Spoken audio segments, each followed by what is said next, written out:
ఒకటేసారి చెప్తా. హాయ్ అన్న. Hi bro. తంగళన్ ఎలా ఉంది సినిమా? తంగళం కేజీఎఫ్ ముందు వస్తే బాగుంటుండే. కేజీఎఫ్ తర్వాత వచ్చింది కాబట్టి అంత కనెక్ట్ కాలేదు.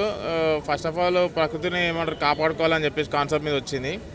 ప్రకృతిని కాపాడుకోవాలంటే ఇప్పుడు మనకి ఏమంటారు ఏదైనా కట్టలు కొట్టడం అన్న, ఇప్పుడు గోల్డ్ మైన్స్ అన్న తవ్వక అది తప్పది, కంపల్సరీ తీయాల్సిందే మన అవసరానికి.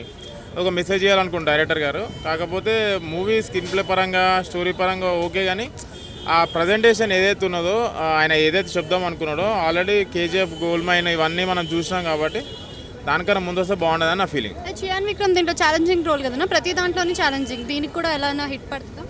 ఛాలెంజింగ్ రోల్ చేస్తే కాదు, సబ్జెక్ట్ కూడా ఉండాలి.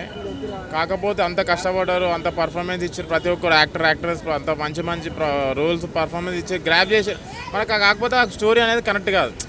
గోల్డ్ మీద ఉంది కాబట్టి ఆ గోల్డ్ని కాపాడుకోవాలని చెప్పేసి ఆమె మాంత్రికురాలు, ఈయననేమో తవ్వడం, లాస్ట్కి వచ్చే వరకు మనం కూర్చున్న వాళ్ళం అందరం పిచ్చలం అయిపోవడం, తర్వాత నేనే కాపాడుతా అని చెప్పేసి ఆయన చేయడం, మళ్ళీ బంగారం దొరకడం, ఏందో మళ్ళీ సినిమా మరి ఫైనల్లీ బంగారం దొరికినది కదా.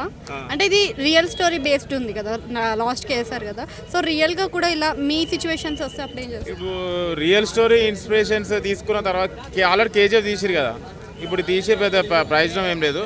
యాక్టర్ పర్ఫార్మెన్స్ చాలా బాగుంది, విక్రమ్ గారికి చెప్పని అవసరం లేదు ఆయన పర్ఫార్మెన్స్, కానీ కాకపోతే మూవీ పరంగా అయితే ఓకే అంత